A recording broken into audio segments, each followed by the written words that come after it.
कि मामा जी के यहाँ गए थे। हमारी सत्ता कब तक है? जब तक भगवान हमारे अंदर है। और जब जिस दिन वो निकल जाते हैं तो बताइए 50 ग्राम भी वजन कम होता है कि व्यक्ति का? क्या कम हो जाता है? वही नाक, वही बाल, वही काम, वही सब कुछ रहता है, बस वो ब्रह्म निकल जाता है। तो फिर कोई भी 1 घंटा रखना पसंद नहीं करता। जल्दी करो भाई, जल्दी करो। फिर कोई अरे वो नहीं आया, उसको आ जाने दो, अरे वो आता रहेगा, फोटो दिखा देना उनको, जल्दी करो। और जब तक भगवान है तब तक अरे रुको ना, अभी तो 1-2 दिन रुकिए, हमारे यहाँ रुकिए। तो आप विचार करिए कि हमारी सत्ता किसकी वजह से है?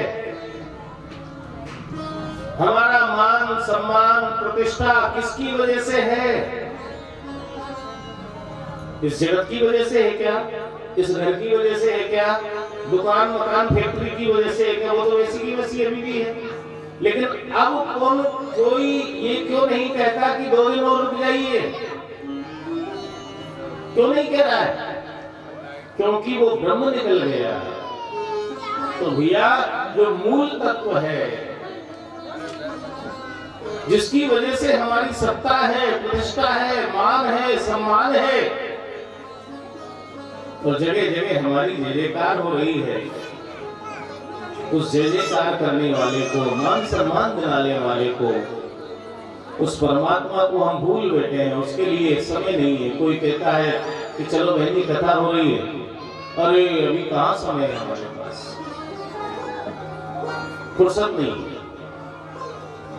तो फिर कैसे फुर्सत मिलेगी? अभी तो 2 घंटे की समय नहीं, 4 घंटे का समय नहीं, और फिर कैसे निकल जाओगे बिना बताए? आएगा जब भी बुलावा हरि का, छोड़ के सब कुछ। फिर नहीं कहोगे कि बेटी को आने दो, कि बेटे को आने दो, छोड़ के सब कुछ जाना पड़ेगा।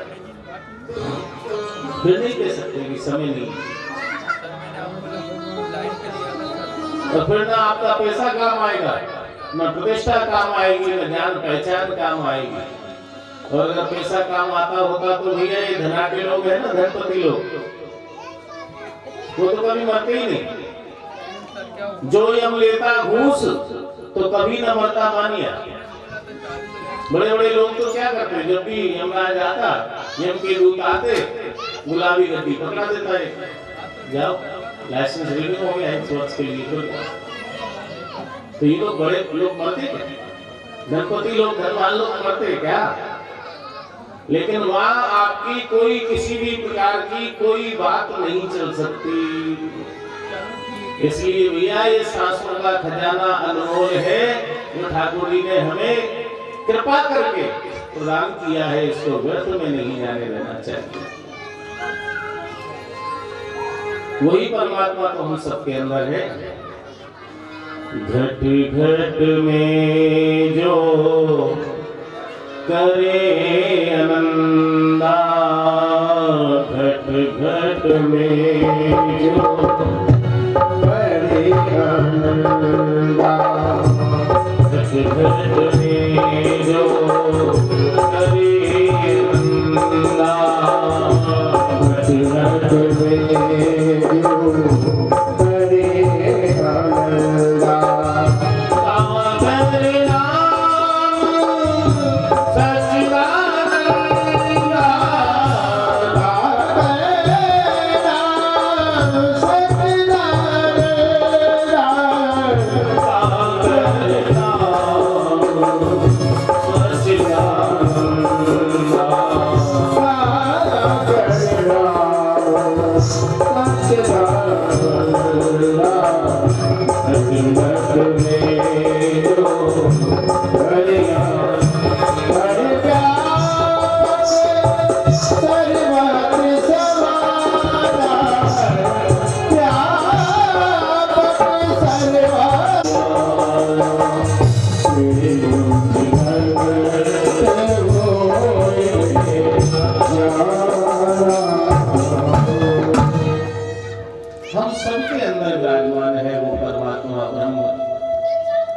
ये क्या है? घट कि उसके प्रति भी हमारा कर्तव्य बनता है कि जिसने हमको सब कुछ दिया तो उसके लिए कुछ तो हमें करना चाहिए, इसका अवश्य बनना चाहिए।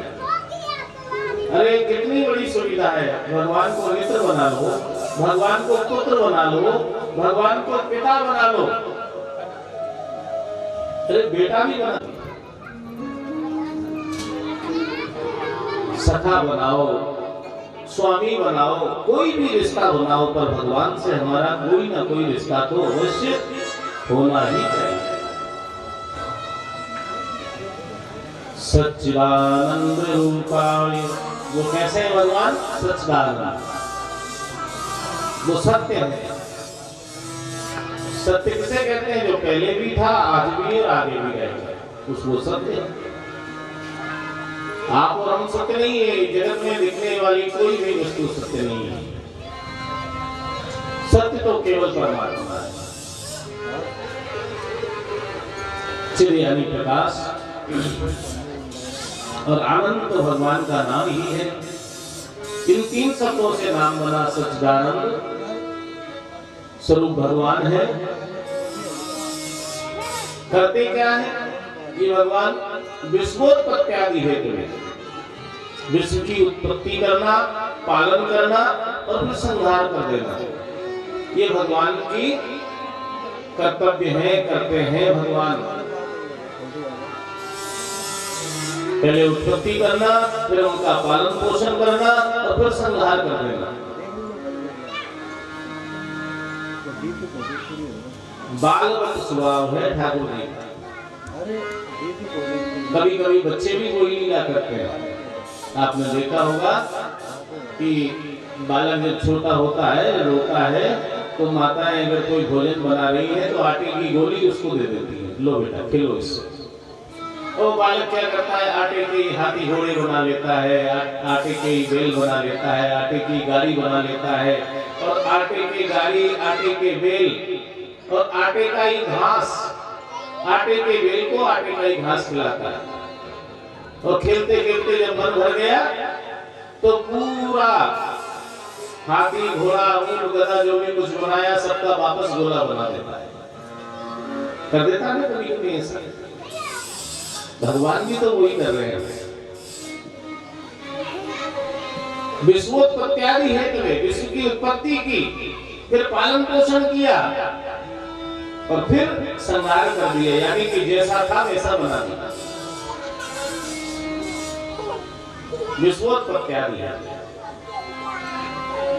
और जो भगवान की शरण ग्रहण करता है तो भगवान क्या करते हैं?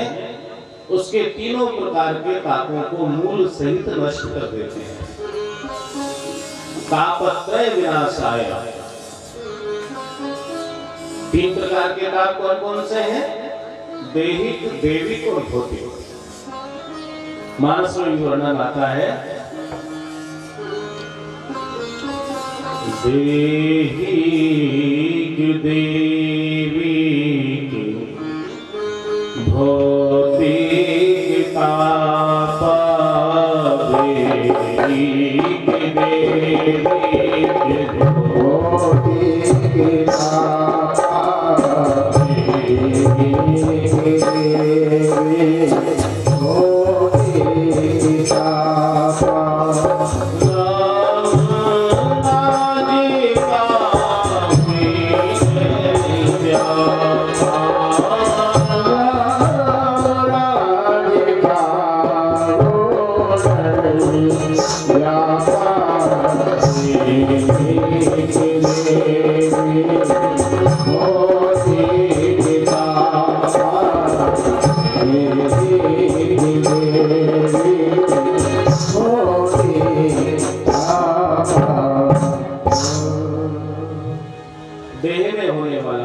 भौतिक पाप, भौतिक ताप, प्राकृतिक प्रकोप,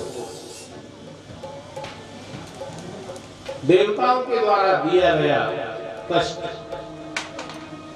किसी भी प्रकार का ताप यदि है तो समस्त प्रकार के ताप संताप को नष्ट करने की सामर्थ्य भगवान के नाम और भगवान की कथा और भगवान के गुणगान में है। चाहे वो कोई सा भी ताप हो, संकट हो, किसी भी प्रकार का क्लेश हो, ऐसे भगवान श्री कृष्णाय वयं नमः, श्री यानी किशोरी श्री राधा रानी और भगवान श्री कृष्ण युगल सरकार के चरणों में नमन करते हुए कथानक को आगे बढ़ाते हैं। आगे सुखदेव जी का वंदन किया गया। नैमिषारण्य में सौनकादिक 28,000 ऋषि मुनियों का एकत्रित है और वहां पर सौनकादिक 28,000 ऋषि मुनियों के मध्य में 20 वर्ष की जिनकी अवस्था है, ऐसे श्री सूत जी महाराज का आगमन होता है और उनको देख करके समस्त ऋषि खड़े होकर के अभिवादन करते हैं।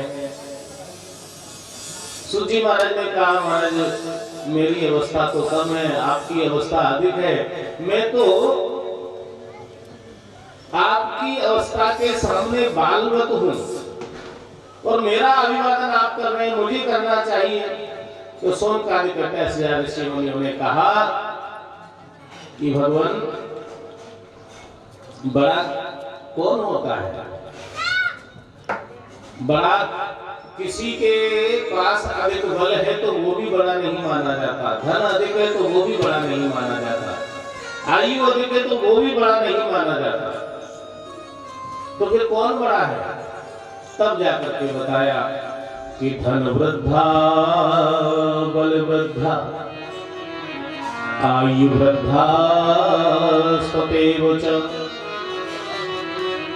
ते सर्वे ज्ञान वृद्धाश्च किंकरा शिष्य किंकरा।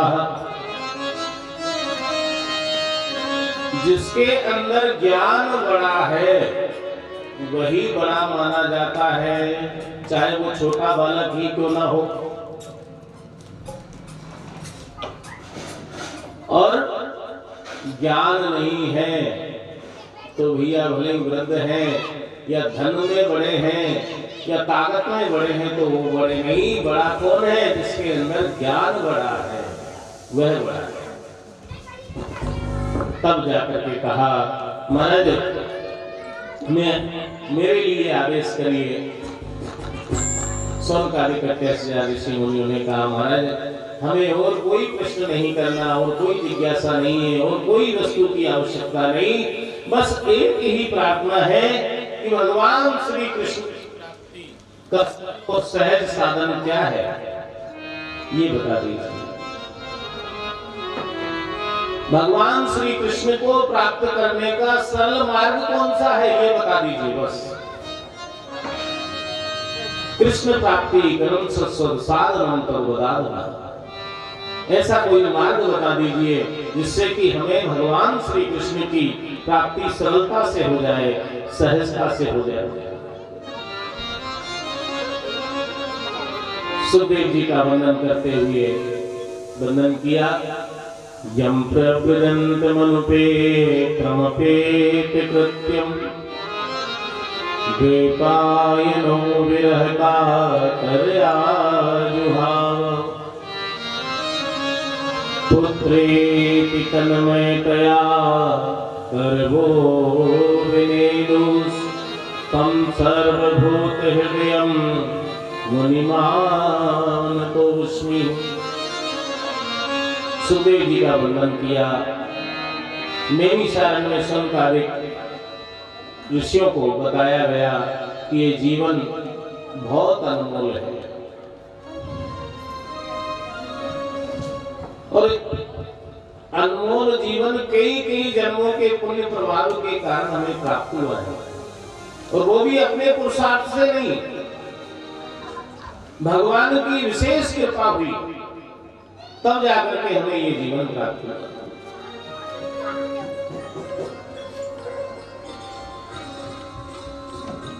और इसको क्या कहा गया? दुर्लभो मानुषो देह देहिनाम क्षणभंगुर तत्रापि दुर्लभम मन्ये वैकुंठ प्रिय दर्शनम। ये मानव देह साधारण नहीं, दुर्लभो मानुषो देह देहिनाम क्षणभंगुर। एक तो ये कई कई जन्मों के पुण्य के कारण हमें प्राप्त हुआ मानव देह, मानव शरीर, नर्तन, और भगवान की कृपा के फल स्वरूप प्राप्त हुआ।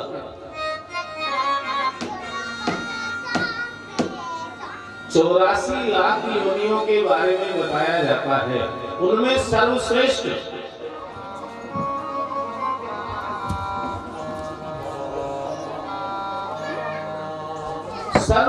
क्या है? 84 लाख योनियों में सर्वश्रेष्ठ है ये मानव देह। दुर्लभ हो, और वो दुर्लभ है, अतिशय दुर्लभ देव, दुर्लभ देह है ये, और बड़ी मुश्किल से तो मिली है। और इसकी विशेषता क्या है? ये क्षणभंगुर है, कभी भी नष्ट हो सकती है, कोई गारंटी नहीं है इसकी, कोई गारंटी नहीं कि कोई बुखार नहीं है, सर्दी नहीं, जुकाम नहीं, मलेरिया नहीं, टाइफाइड नहीं, स्वस्थ व्यक्ति है, लेकिन उसकी भी कोई गारंटी नहीं कि अगले क्षण वो जी पाएगा कि नहीं जी पाएगा। देहिनाम क्षणभंगुर, तो ये क्षणभंगुर देह हमें भगवान की कृपा और पुरुषार्थ के द्वारा ठाकुर जी की विशेष कृपा से प्राप्त हो गई है। तो भैया वैकुंठ प्रिय दर्शनम, इसको प्राप्त करके इसका लक्ष्य क्या है? करना क्या चाहिए? भगवत प्राप्ति, भगवत आराधना करना चाहिए। तो वो तो हम कर नहीं रहे हैं, इधर उधर भटक रहे हैं।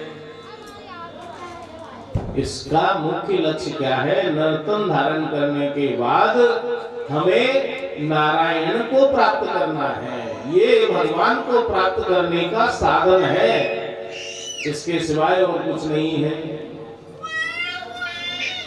ये मकान बना दिया, दुकान बना दी, सब कुछ बना दिया, लेकिन आप विचार करके देखना कि आपके साथ जाने वाला है ये, आपके साथ जो जाना है वो चीज को आपने कमाई नहीं, और दुनिया की चीजें कमाते रहे, दुनिया की चीजें कमाते रहे, सब कुछ जोड़ करके रख दिया, कमा करके रख दिया, लेकिन जो साथ जाने वाली वस्तु है उधर तो ध्यान ही नहीं दिया। दुर्लभो मानुषो देह देहिनाम क्षणभंगुर। तभी तो संतों ने कहा है, बहुत सुंदर बात कही है भैया, ये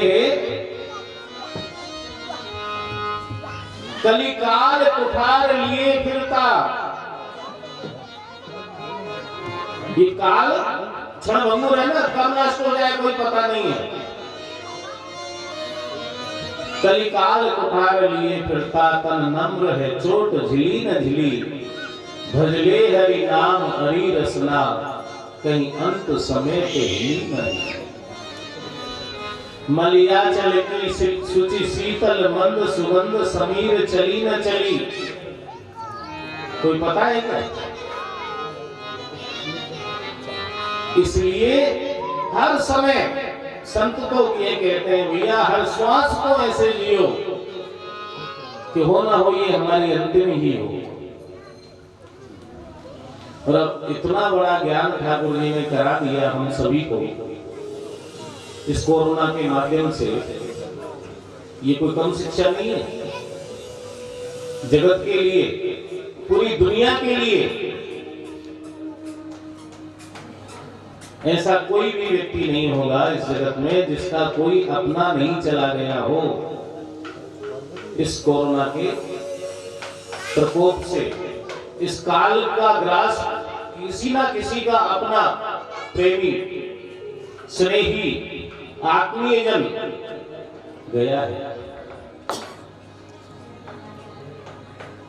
तो भैया एक विचार करके देख लीजिए कि जो लोग गए वो सब लोग बीमार नहीं थे। आपने भी देखा होगा कई लोग पूरे स्वस्थ थे, वो भी चले गए। तो जब लाखों लोग चले गए, इस काल का ग्रास बन गए, तो लाखों में से एक हम भी हो सकते थे ना। थोड़ा सा विचार करना, उन लाखों व्यक्तियों में से एक हम भी हो सकते थे। प्रभु की कृपा है कि आज हम भगवान की कथा कह रहे हैं, सुन रहे हैं। ये भगवान की विशेष कृपा है।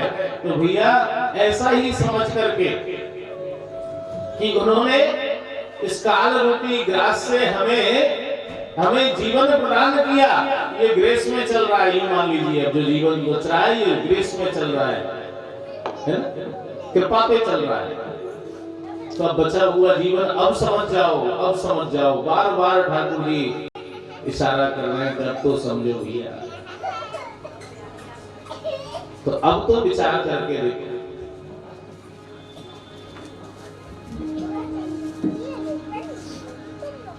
सूची महाराज यही तो कह रहे हैं, काल व्याल मुखग्रास है त्रास निर्णास हेतवे। ये काल का ग्रास बना हुआ है ये जीवन। कब नष्ट हो जाए कोई पता नहीं। क्षणभंगुर जीवन की कलका कलकात को जाने खिली न खिली। मलिया जल की शीतल मंद सुगंध समीर चली न चली। कलिकाल कुठार लिए फिरता तन नम्र है चोट झिली न झिली। भजले हरि नाम हरि रसना कहीं अंत समय पे हिली नहीं। पता ही नहीं। बताइए कौन साथ जाएगा, कौन साथ देने वाला है। ठाकुर जी ने हमें सारा दृश्य दिखा दिया इस कोरोना के माध्यम से। कौन किसका है,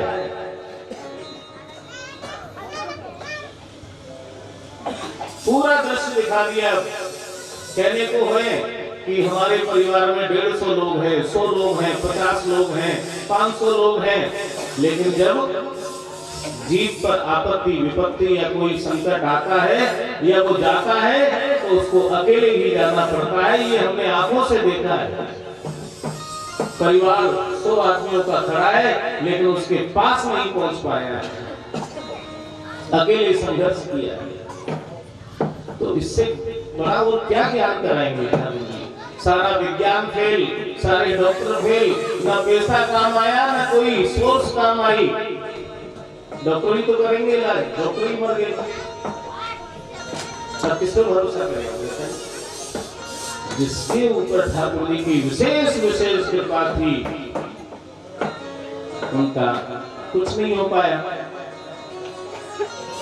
तो कई लोग इस बार में बह भी गए। तो इसीलिए बार बार कहा जाता है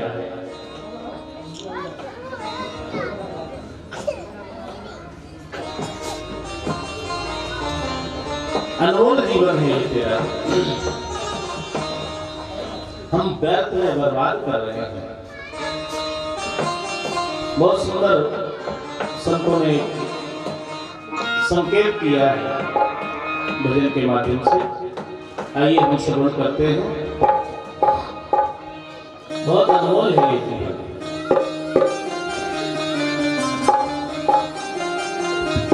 अनमोल तेरा जीवन कैसे गवा रहा है। अनमोल तेरा जीवन कैसे गवा रहा है। अनमोल तेरा जीवन कैसे गवा रहा है। किस और तेरी मंजिल किस और तेरी मंजिल किस और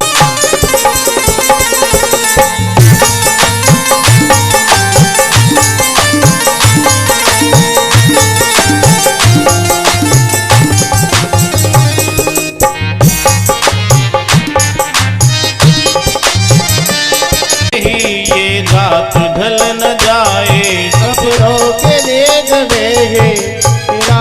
ढल न जाए। सपनों की नींद में ही ये रात ढल न जाए। सपनों की नींद में ही ये रात ढल न जाए। पल भर का क्या भरोसा ये जान निकल न जाए। पल भर का क्या भरोसा ये जान निकल न जाए। गिनती की है ये सांसें यूं ही लुटा रहा है। गिनती की है ये सांसें यूं लुटा रहा है। गिनती की है जीवन कैसे गवा रहा है। अनमोल तेरा जीवन कैसे गवा रहा है।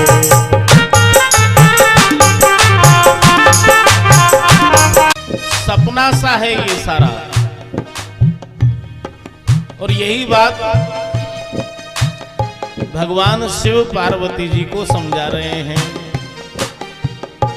ओ माँ कहूँ मैं अनुभव अपना, सत हरि भजन जगत सब सपना।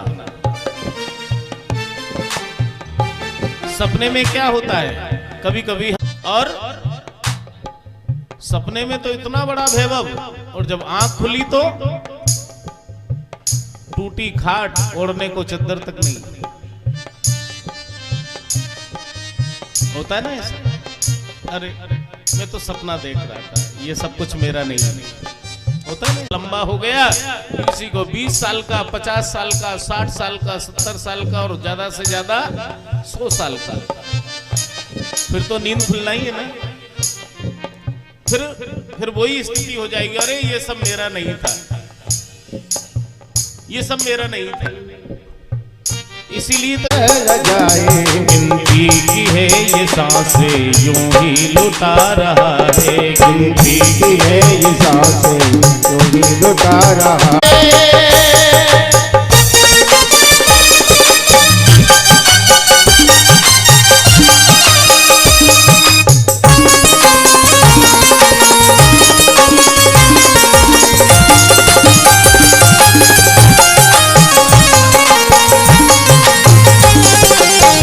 हमारी नहीं मानो तो भैया ये जो अभी बाढ़ आई थी इसको देख करके तो समझ जाना। समझ रहे हो ना, ये कोरोना रूपी बाढ़ जो आई थी इसको देख करके समझ जाना, बहुत बड़ी शिक्षा है ये। सभी है साथी कोई नहीं है तेरा, तुम्हें सभी है साथी कोई नहीं है तेरा। तेरा ही मोह तुझको कब से रुला रहा है। तेरा ही मोह तुझको कब से रुला रहा है। तेरा ही मोह तुझको कब से रुला रहा है। तेरा ही मोह तुझको कब से रुला रहा है। किसी और तेरी मन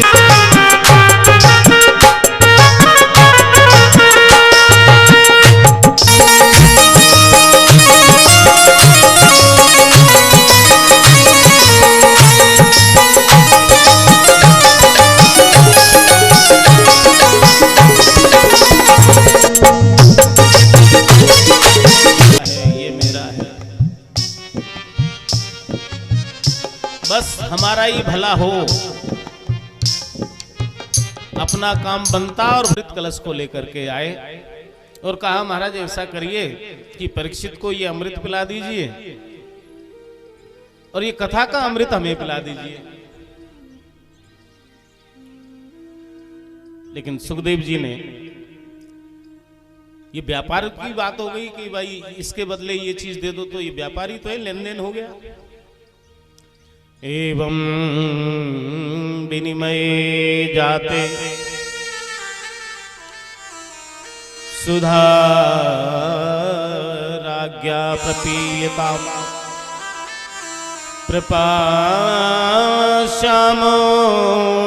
वयं सर्वे श्रीमद्भागवतामृतम्।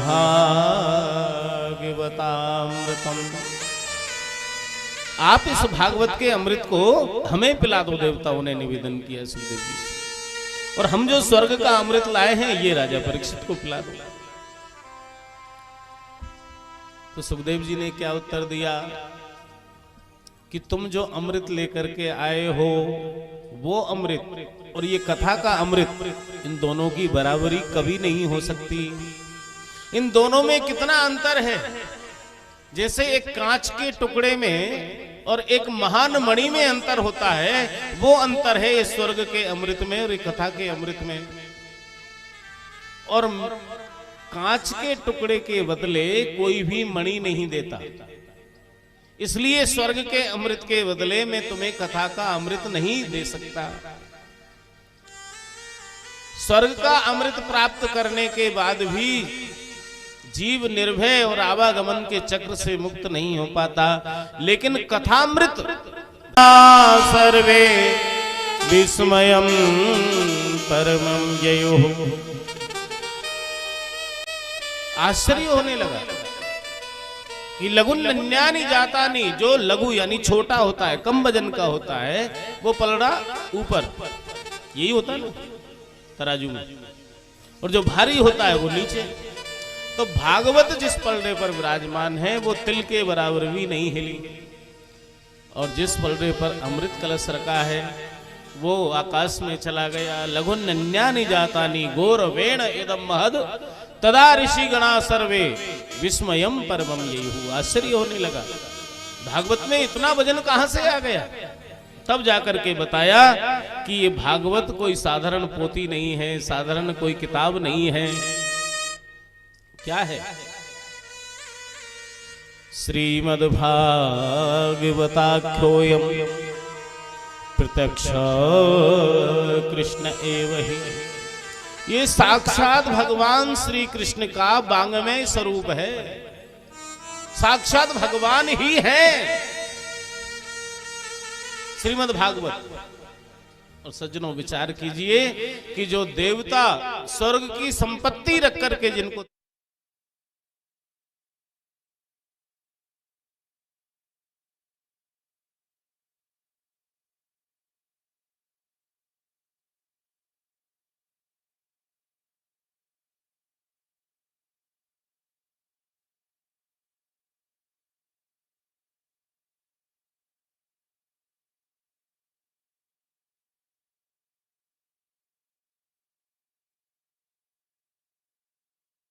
स्थापित किया, जो देवता स्वर्ग की संपत्ति देकर के एक तिल के बराबर नहीं हिला पाए, वो हमें कितना बड़ा सौभाग्य प्रदान कर रहे हैं भगवान, कि उन भगवान को हम अपने माथे पधरा करके अपने घर लेकर के आ रहे हैं। अब इससे बड़ी और क्या संपत्ति चाहिए। जो सुख देवताओं को दुर्लभ है, भगवान हम सबको सहजता से सुलभ करा रहे हैं, सहजता से। देवताओं को भी दुर्लभ है, साक्षात भगवान श्री कृष्ण का ही स्वरूप है। आगे देव ऋषि नारद जी का प्रसंग कह करके सुनाया कि देव ऋषि नारद जी जा रहे हैं, तो सनकादिकों ने देख करके रोक लिया। देव ऋषि नारद कहां जा रहे हो? कथं ब्रह्मन् दीन मुखः कुतः चिन्तातुरो भवान् त्वरितं गम्यते कुत्र कुतश्चागमनं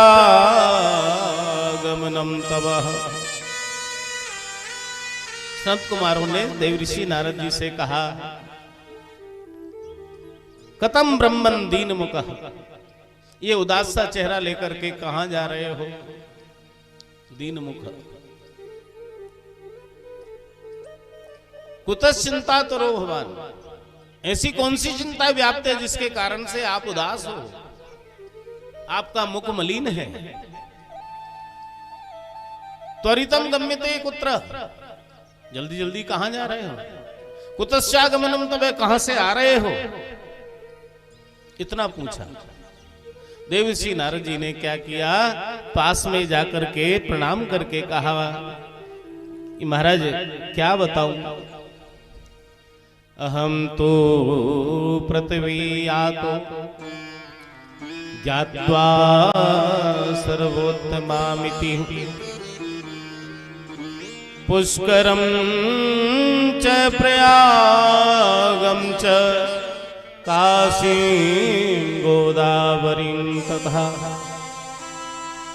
इस पृथ्वी को श्रेष्ठ जान करके मैंने सोचा कि पृथ्वी पर सत्कर्म हो रहा होगा, पुण्य हो रहा होगा, धर्म हो रहा होगा, सत्य का बोलबाला जगह जगह हो रहा होगा। पृथ्वी को अहम तू पृथ्वी यातो ज्ञात्वा सर्वोत्तमामिति, सर्वोत्तम समझ करके और मैं पृथ्वी पर भ्रमण करने के लिए आया। देवऋषि नारद जी कह रहे हैं। और जैसे ही पृथ्वी पर आया, पुष्करम च प्रयागम च काशीम गोदावरीम तथा, पुष्कर गया, काशी गया, गोदावरी गया, श्रीरंगम गया, अनेकों तीर्थों में भ्रमण किया। नापश्यम कुत्रचित् शर्मा मन संतोषकारकम कलिना धर्म मित्रेण धरेयम बाधिताधुना। कलयुग के प्रभाव से इस पृथ्वी पर मैंने क्या देखा? नारद जी बता रहे हैं, ना पश्यम कुत्रचित् शर्मा मन संतोषकारक कलिना धर्म मित्रेण धरेयम बाधिताधुना।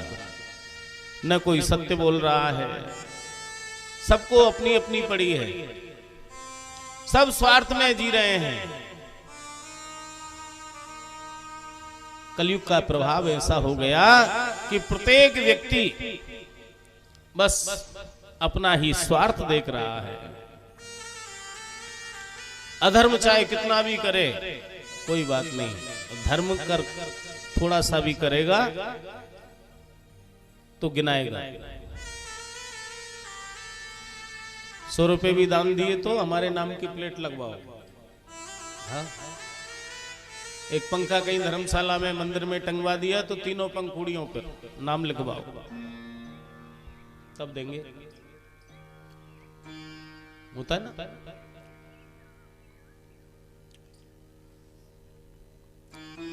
और पाप कर्म कितना भी करो उसका नाम क्यों नहीं लिखवा रहे हो? फिर हमारे द्वारा ये पाप हो गया, इसका बोर्ड पे लिख दो नाम।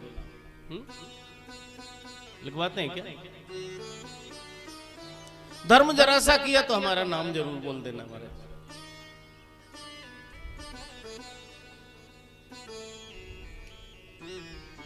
कलयुग का प्रभाव है ये। बड़ों का आदर समाप्त हो गया कलयुग में, संतों का सम्मान समाप्त हो गया, ग्रंथों का संदेश जो प्राप्त होता है उसका अनुसरण नहीं करना, ये कलयुग की विशेषताएं हैं कि बड़ों के प्रति सम्मान नहीं, आदर नहीं, संत और ग्रंथों को नहीं मानना,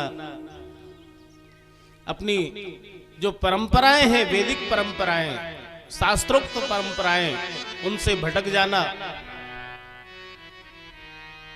क्या हमें आचरण करना चाहिए, क्या हमारा व्यवहार होना चाहिए, क्या हमारा आहार होना चाहिए, क्या हमारा विचार होना चाहिए, इन सब से जीव भटक गया। नारद जी कह रहे हैं, अशांति ही अशांति जगह जगह मैंने देखी पृथ्वी पर, कहीं भी शांति नहीं मिली, मेरे मन को संतोष नहीं हुआ। और गृहस्थों की स्थिति क्या है? तरुणी प्रभुता गेहे शाल को बुद्धिदायक कन्या विक्रीणो लोभा दंपति नाम च कल्पनम।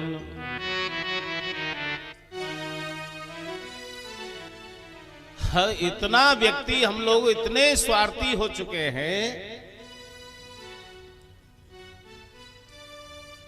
कि अब भाई को भाई नहीं मान रहा है। देश प्रेम की, विश्व प्रेम की बात करता है, लेकिन घर में ही प्रेम नहीं। पति और पत्नी तो एक है ना, अर्धांगिनी जिसको कहते हैं, उन्हीं में क्लेश हो रहा है।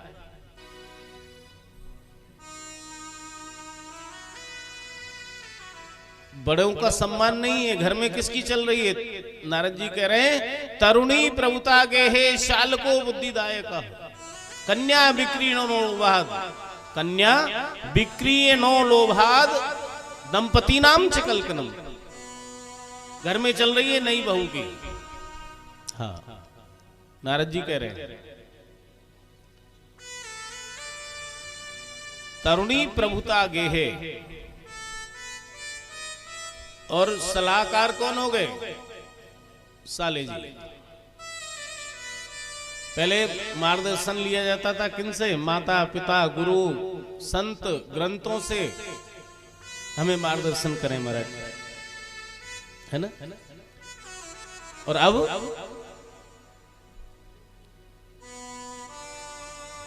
शाल को बुद्धिदायक है, यानी साले जी सलाहकार हो गए, ज्ञान देने वाले हो गए। माता पिता गुरु संत ग्रंथ कितनी भी बार कहे बेटा ये काम नहीं करना, और साले जी ने कह दिया जीजा जी ये काम तो करना है, तो आज का व्यक्ति क्या करेगा बताइए आप? गुरु जी की बात मानेगा कि साले जी की? साले जी सलाहकार हो गए। और लोभ इतना बढ़ गया, कन्या बिक्री ने लोभाद कई जगह देखने को मिल रहा है। कन्या का विक्रय करने में भी जीव संकोच नहीं कर रहा है, कलयुगी जीव। दंपति नाम च कलकनम, हमेशा क्लेश मचा हुआ है पति पत्नी में भी। दंपति यानी पति पत्नी में भी क्लेश, और उसी का कारण है कि आज आप कहीं भी ये जितने भी केस चल रहे हैं उनमें से ज्यादा नहीं तो 30% केस तो हमारी पारिवारिक केस है अदालतों में। बाप बेटे का, भाई भाई का, पति पत्नी का, बहन भाई का, सास बहू का।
इस जमाने में कलेजा तक हिला देते हैं लोग, सगे भाई को जहर हंस के पिला देते हैं लोग। सगे भाई को जहर हंस के पिला देते हैं लोग। इस जमाने में कलेजा तक हिला देते हैं लोग। इस जमाने में कलेजा तक हिला देते हैं लोग। सगे भाई को जहर हंस के पिला देते हैं लोग। सगे भाई को जहर हंस के पिला देते हैं लोग।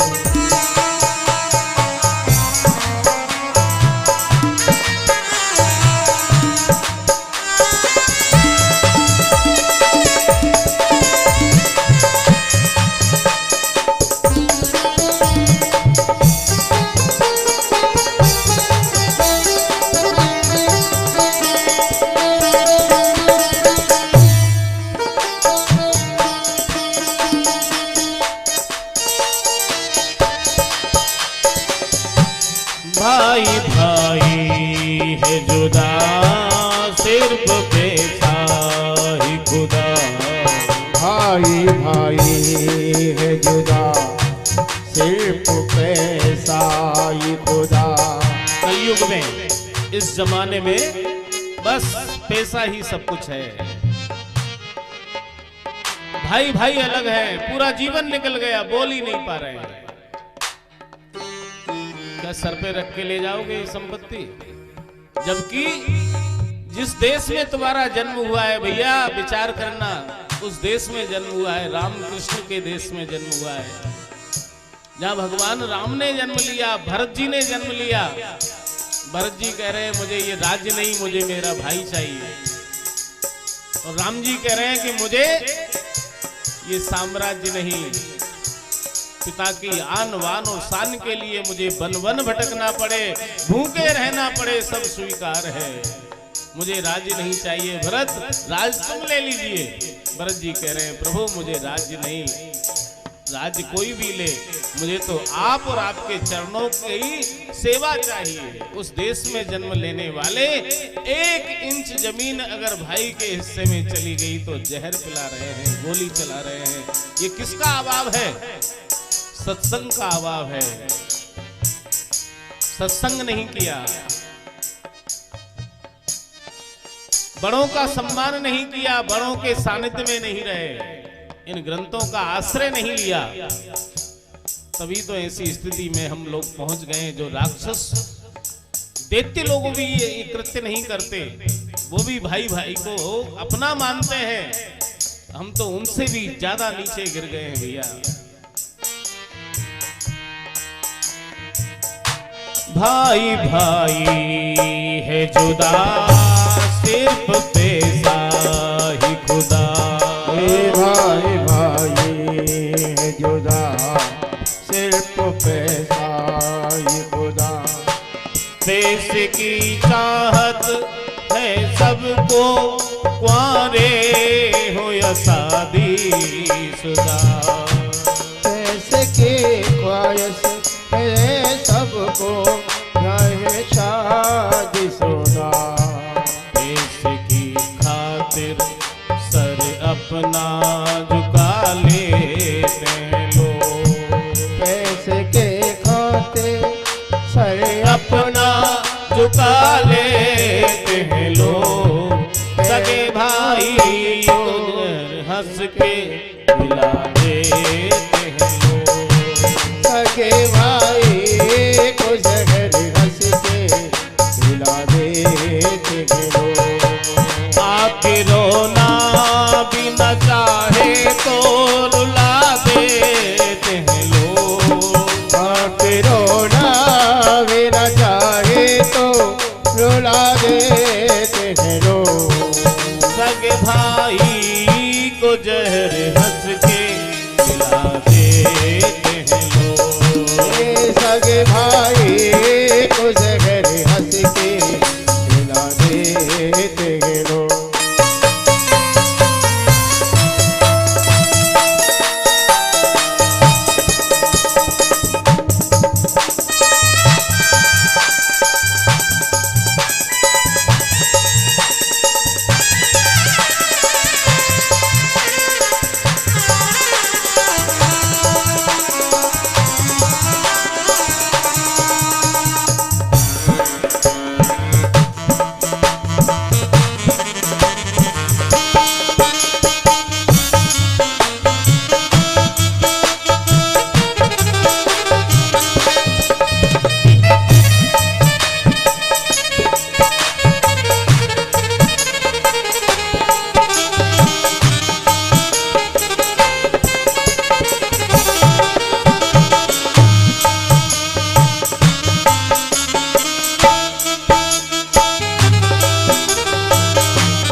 और हमारा विचार कहां पहुंच गया है।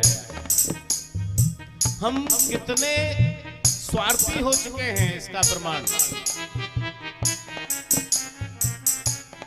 हमें अगर बेटे का विवाह करना है तो हमारी भाषा क्या होगी, और बेटी का विवाह करना है तो हमारी भाषा क्या होगी, है ना। बेटी का विवाह करना है तो अरे वो तो दहेज के लोभी है, वो तो दहेज के लोभी है, कहेंगे ना। उन्होंने तो दहेज मांगा है, दहेज मांग रहे हैं, वो तो ये कर रहे हैं, वो कर रहे हैं। और अगर हमें बेटे का विवाह करना है तो अभी 25 लाख तो हमारे पड़ोस में, हाँ, जो हमारे बेटे से भी कम पढ़ा लिखा है, हमारे मकान से जिनका छोटा मकान है, उनको हाँ तिलक करके गए। हमें कुछ नहीं चाहिए, लेकिन फिर भी हाँ, हम दहेज नहीं मांग रहे हैं। हमारे से छोटा मकान है और हमारे बेटे से भी कम पढ़ा लिखा है, उसको 25 लाख अभी अभी, हाँ, 15 दिन पहले। हमारे बेटा है तो हमारी ऐसी भाषा, और बेटी है तो भाषा बदल जाएगी। अरे भैया, दहेज लेने वाले भी तो हम ही हैं और देने वाले भी हम ही हैं। और इन बातों को यदि हम ही समझ लें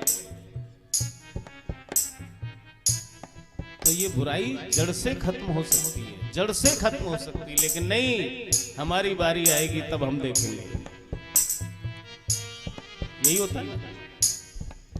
प्रथा दहेज की हर घर में रंग लाती है, प्रथा दहेज की हर घर में रंग लाती है।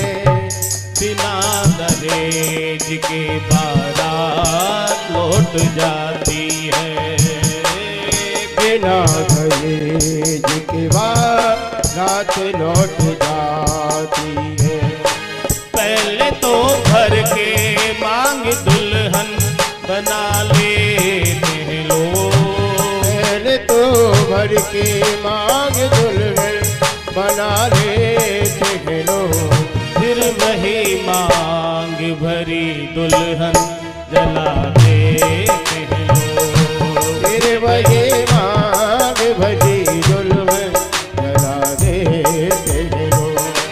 आके रोना चाहे तो रुला देते हैं लोग।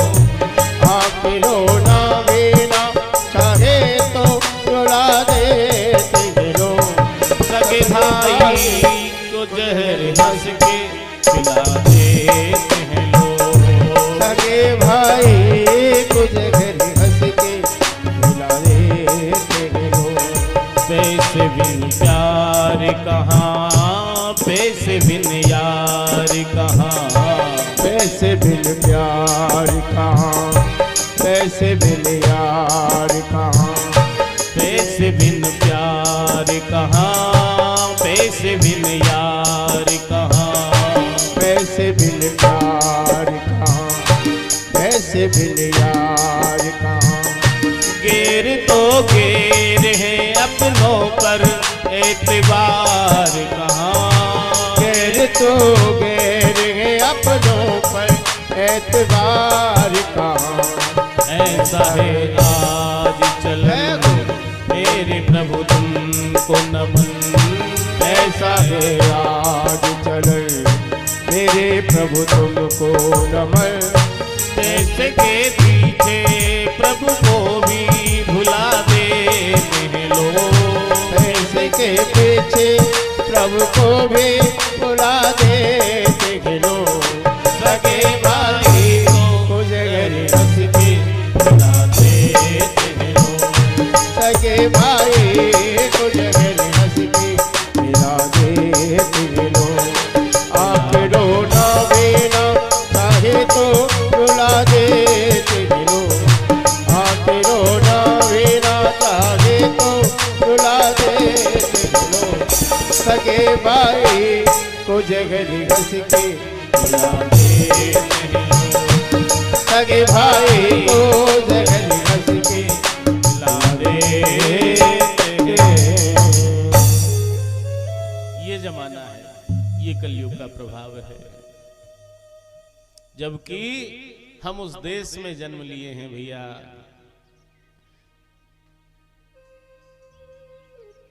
धन संपत्ति नहीं, राजपाट नहीं, मुझे मेरा भाई चाहिए।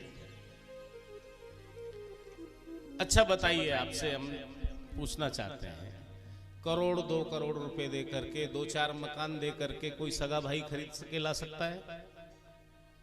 मिले ना जगत सहोदर भ्राता, 1 माह से जन्म लेने वाला भाई मिल जाएगा? 2 करोड़ में मिलेगा? 4 में नहीं मिलेगा ना।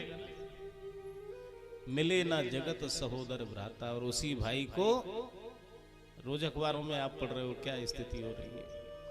भाई भाई का मुंह नहीं देखना चाहता, बात नहीं करना चाहता। क्या संस्कार हो गए, कहां जा रहे हैं, कहां तेरी मंजिल, कहां है ठिकाना, कभी सोचा समझा, कभी तूने जाना। थोड़ा तो विचार करो भाई।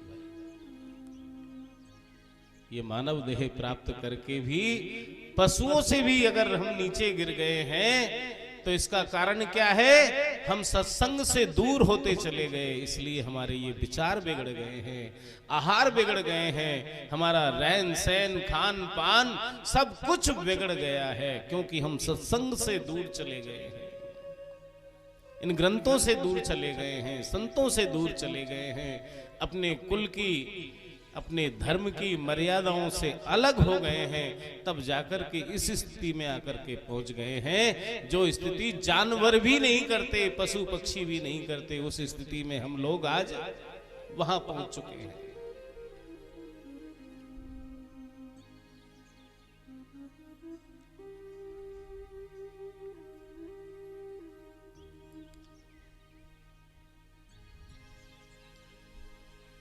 अभी 4-6 दिन पहले की एक अखबार की खबर है, महाराष्ट्र में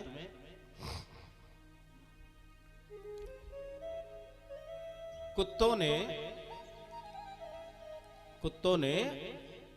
2 बंदरों को मार दिया, बंदर के बच्चों को मार दिया। कथा नहीं, प्रत्यक्ष घटना, अखबार की खबर हमारे पास रखी है, अगर कोई प्रमाण चाहता है तो देख लेना। ये कथा इसलिए सुना रहा हूं मैं कि आपको लगे कि हमारी स्थिति कहां है। कुत्तों ने 2 बंदर के बच्चों को मार दिया, उसके बदले में क्या किया? बंदरों ने कुत्तों के 250 बच्चों को, पिल्लों को मारा है, और फिर प्रशासन के द्वारा, वन्य विभाग के कर्मियों के द्वारा पकड़े गए बंदर। सारे तो नहीं, 4-6 बंदर पकड़ में आए और उनको सुदूर वन में जाकर के छोड़ करके आए। इतनी यूनिटी, इतना भाईचारा तो भैया जानवरों में भी है। कहने का अभिप्राय इतना है हमारा, और हम भाई भाई से अलग हैं, परिवार से अलग हो रहे हैं, और वो पूरा समाज संगठित हो रहा है। हमारी संस्कृति यही तो सिखाती है भैया, वसुदेव कुटुंबकम, हम सब कोई अलग नहीं, एक परिवार के सदस्य हैं। आज हमारे ऊपर आपत्ति है या आपके ऊपर आपत्ति है तो भेद नहीं रखना चाहिए कि ये हमारा है कि दूसरा है कि पड़ोसी है कि दूसरी जाति का है। दूसरी जाति है ही कहां। वसुदेव कुटुंबकम का भाव यदि हमारे अंदर जागृत हो जाए तो वो मानव जीवन है भैया, नहीं तो पशु से भी बेच और नीचे। तुलसी या संसार में भांत भांत के लोग, कई मनुष्य, कई देवता, कई बिना पूछ के। जो समझ गए हैं वो, जो नहीं समझे उनको समझा देना, है ना। तो हमारी स्थिति समझ गए ना कहां है हम।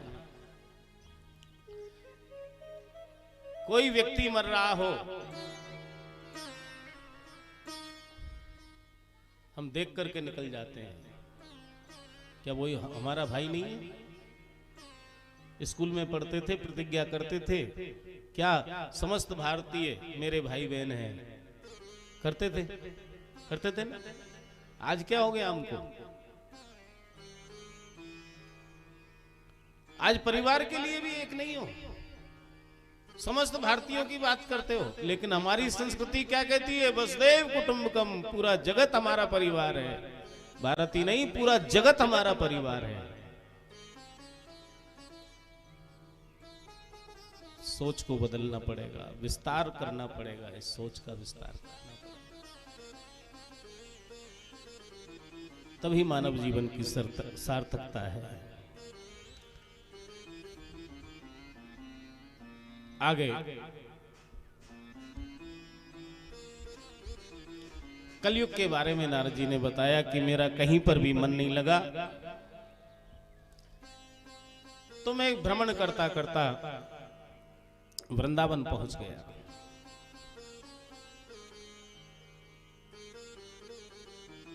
और वृंदावन में पहुंच करके यमुना के तट पर, जहां पर भगवान श्री कृष्ण की लीला पुरुषोत्तम की लीलाएं हुई है, उस भूमि पर जब पहुंचा, मन को शांति ही नहीं बल्कि परमानंद की प्राप्ति हुई, परम शांति की प्राप्ति हुई। यमुना के तट पर विचरण कर रहा था, तभी क्या देखा,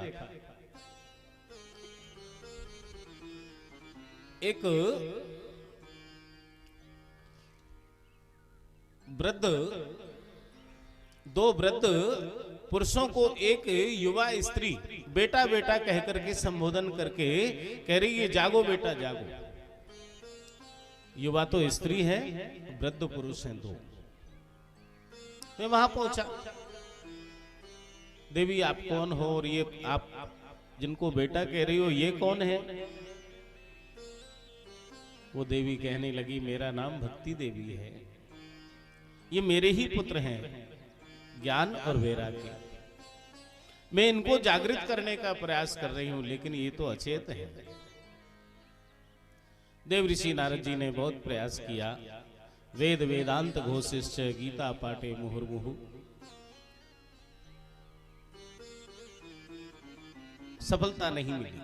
जब तक गीता का पाठ चल रहा है, वेद का पाठ चल रहा है, तब तक तो ज्ञान वैराग्य की श्वासें चलने लगी, और जैसे ही पाठ बंद तो श्वास बंद। तो यही तो स्थिति हमारी हो रही है सज्जनों। जब तक हम कथा में बैठे हैं तब तक तो हमारे मन में भी ज्ञान और वैराग्य जागृत हो जाते हैं, वो भी जिंदा हो जाते हैं, हमारे अंदर ही तो बैठे हैं ज्ञान और वैराग्य। मन में आता है भाव, अब चोरी नहीं करेंगे, अब किसी से भेदभाव नहीं रखेंगे, हाँ बस सब झूठा झगड़ा है, कब चले जाना है, क्यों बुराई लें, क्यों नहीं, अब कुछ नहीं करेंगे, बस सत्कर्म करेंगे। और जैसे ही कथा बंद, पंडाल से बाहर सब बातें भूल गए, वो की वही जैसे थे। मिलिट्री में होता है ना, सावधान विश्राम, दाएं मोड़ बाएं मोड़, और फिर कहते हैं लास्ट में जैसे थे, होता है ना, पंडाल से बाहर जाते हैं जैसे थे। क्या मतलब हुआ? तो इसलिए भैया थोड़ी दृढ़ता रखो, जो सुन रहे हो उसको हृदय में हृदयंगम करके आचरण में लेकर के आओ, तब तो कथा का सुनना सार्थक है।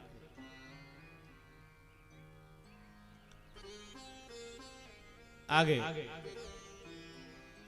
बताया, वृंदावन में भक्ति महारानी कह रही हैं कि ये मेरे ही पुत्र हैं, एक का नाम ज्ञान है और एक का नाम वैराग्य है, मेरा नाम भक्ति देवी है। द्रविड़ देश में मेरा जन्म हुआ, जब वहां से चली तो कुचिन कुचिन महाराष्ट्र गुर्जरे जीर्णताम गताम, जैसे ही कहीं पर मेरा सम्मान कहीं पर अपमान हुआ, लेकिन आगे बढ़ी, भारत के पश्चिम में गई, गुर्जरे यानी गुजरात, पश्चिम में गई तो मैं वृद्ध हो गई। और यही बात है भैया, ये सीधी सी बात है कि जब ये जीव ज्यादा पाश्चात्य की ओर भागेगा, पाश्चात्य संस्कृति को अपनाएगा, तो अंदर बैठी हुई भक्ति भी बूढ़ी हो जाएगी, वृद्ध हो जाएगी। जैसे ही पाश्चात्य संस्कृति को अपनाएंगे, अंदर की भक्ति जर्जर हो जाएगी। इस भक्ति के लिए तो क्या चाहिए? तीर्थ चाहिए। और भक्ति महारानी कह रही है, जैसे ही वृंदावन में आई तो मेरा बुढ़ापा दूर हो गया, मैं जवान हो गई, युवा हो गई। धन्यम वृंदावनम तेना भक्ति नृत्यति यत्र च, धन्य है वृंदावन धाम, जहां पर भक्ति महारानी आज भी युवा होकर के नृत्य कर रही है, नाच रही है। तो ये धाम की महिमा है। मीराबाई ने यही तो कहा, वृंदावन जाऊंगी, कि यहाँ आने नहीं दिया जाएगा, चली गई तो, कि भले ही नहीं रहूं, इन राजमहलों में मुझे अच्छा नहीं लगता, फूस की झोपड़ी में रहना स्वीकार है। मेरा तो जी यही चाहता है कि मैं वृंदावन चली जाऊं। और भैया मीराबाई के साथ आप भी थोड़ा सा चल दीजिए। कहां? वृंदावन। बोलिए वृंदावन बिहारी लाल की।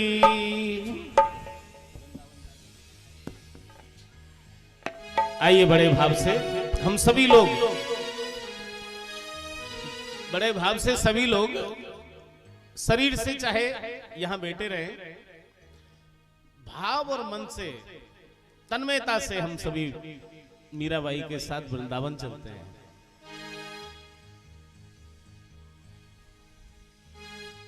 वृंदावन जाने को जी चाहता है, वृंदावन जाने को जी चाहता है, वृंदावन जाने को जी चाहता है, वृंदावन जाने को जी चाहता है, वृंदावन जाने को जी चाहता है, वृंदावन जाने को जी चाहता है।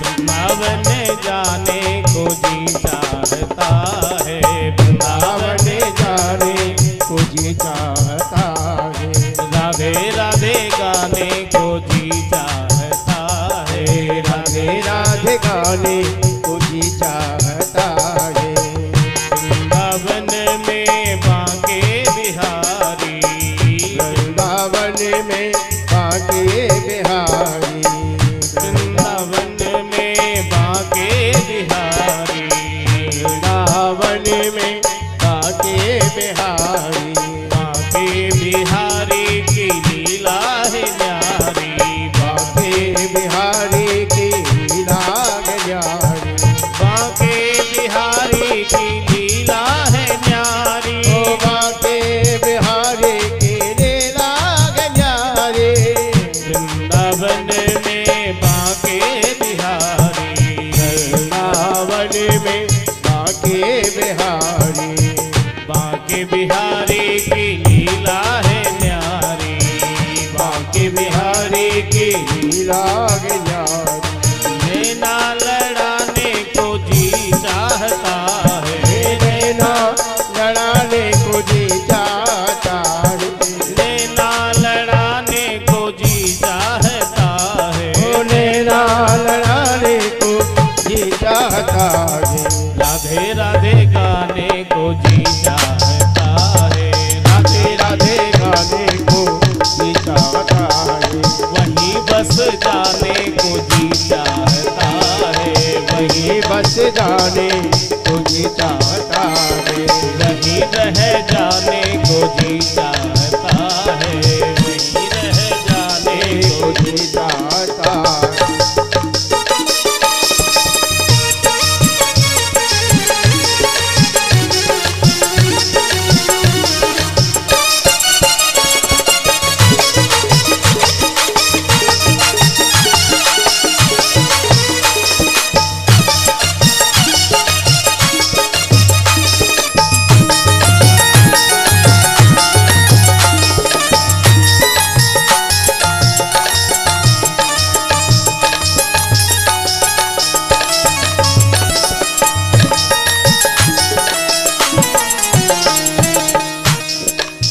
वृंदावन में यमुना किनारा, वृंदावन में यमुना किनारा, वृंदावन में यमुना किनारा, वृंदावन में यमुना किनारा, यमुना किनारा, यमुना किनारा, ओ यमुना किनारा, यमुना किनारा, वृंदावन में यमुना किनारा, यमुना किनारा, यमुना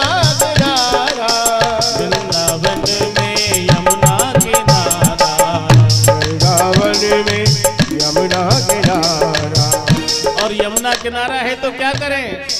डुबकी लगाने को जी चाहता है, डुबकी लगाने को जी चाहता है, राधे राधे गाने को जी चाहता है, राधे राधे गाने को जी चाहता है, वृंदावन जाने को जी चाहता है, वृंदावन जाने को जी चाहता है।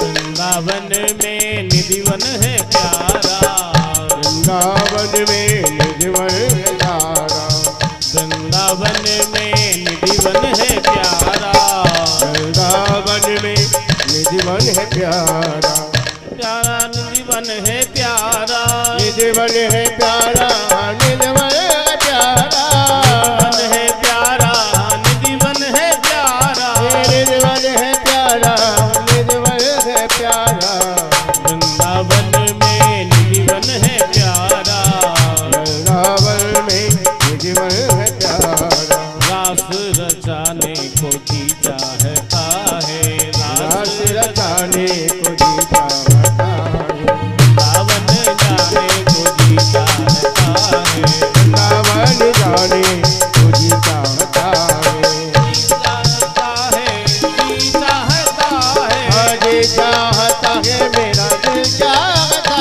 है, वहीं बस जाने को जी चाहता ओ है, यही बस जाने को जी चाहता है।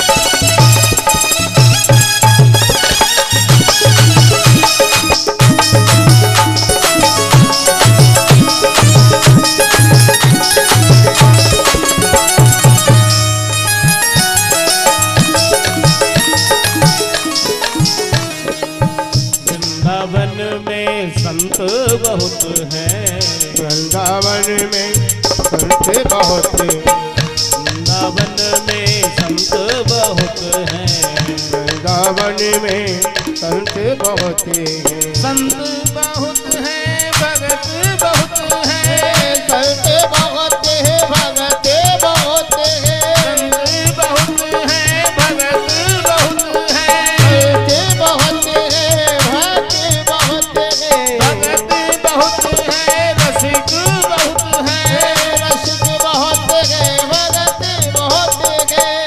शीश झुकाने को जी चाहता तेरा है, शीश झुकाने को जी चाहता है, राधे राधे गाने को जी चाहता है, राधे राधे गाने को जी चाहता है, वृंदावन जाने को जी चाहता है, वृंदावन जाने को जी चाहता है, राधे राधे गाने को जी चाहता है, वृंदावन जाने को जी राधे राधे गाने को जी चाहता है,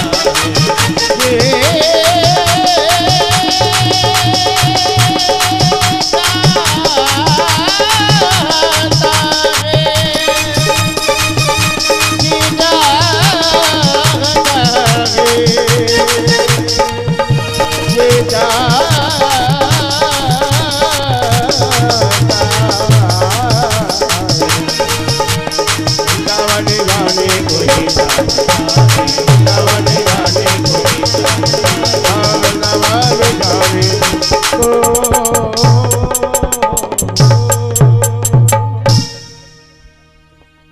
बांके बिहारी लाल की जय। वृंदावन जाने को तो जी सभी का चाहता है भैया, जो भक्त है। अब और कोई, अब सबके मन की तो हम कैसे जानेंगे, लेकिन अपने मन की बात आपसे व्यक्त करते हैं कि 7-8 रोज के लिए जब प्रदेश जाते हैं बाहर कहीं, तो 3-4 दिन व्यतीत हुए और इसके बाद तो फिर आपस में हम चर्चा करने लग जाते हैं। अब तो बस 3 दिन और रह गए वृंदावन जाने को, अब 2 दिन रह गए बस। हाँ, तीसरे दिन तो वृंदावन पहुंच ही जाएंगे, है ना। ऐसा बस अब 1 दिन तो चला ही गया है, अब 6 दिन और रह गए, 7वें दिन वृंदावन पहुंच जाएंगे। ऐसा मन वृंदावन जाने को हमेशा तड़पता रहता है। और वही भैया लगन मीराबाई की, और ऐसी ही लगन यदि हमारी बन जाए सभी की, जीवन धन्य हो जाए। राधे राधे गाने को जी चाहता है, वृंदावन में संत बहुत हैं, सर को झुकाने को जी चाहता है।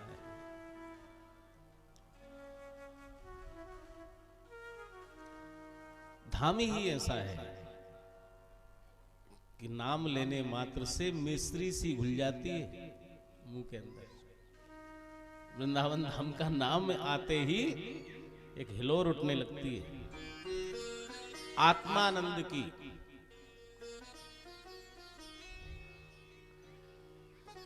वृंदावन में भक्ति महारानी युवा हो गई। देव ऋषि नारद जी ने कहा, मैं तुम्हारे पुत्रों के कष्ट की निवृत्ति करूंगा। सनकादिकों को कह रहे हैं कि मैंने बहुत प्रयास किया, गीता का पाठ किया, वेद का पाठ किया, लेकिन सफलता नहीं मिली। तब मैंने आपकी शरण ली। अब आप बताइए उनका कष्ट दूर कैसे होगा। तब सनत कुमारों ने कहा कि सत्कर्म सूचको नूनम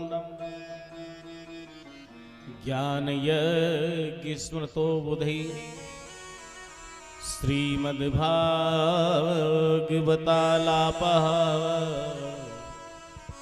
सैतु गीता सुकादिभिः। सत्कर्म करो तब जाकर के ज्ञान वैराग्य का बुढ़ापा दूर होगा, भक्ति के कष्ट की निवृत्ति होगी। सत्कर्म कौन सा? ध्यान दीजिए सज्जनों, सत्कर्म सूचको नूनम ज्ञान यज्ञ स्मृतो बुधि। ज्ञान यज्ञ करो, सबसे बड़ा उपाय ये है। सत्कर्म तो कई प्रकार के होते हैं, लेकिन सत्कर्म कौन सा करो कष्ट की निवृत्ति के लिए? ज्ञान यज्ञ। और ज्ञान यज्ञ किसको कहते हैं? जो यह यज्ञ चल रहा है, यही तो ज्ञान यज्ञ है। श्रीमद् भागवत सप्ताह ज्ञान यज्ञ, ये ज्ञान यज्ञ है।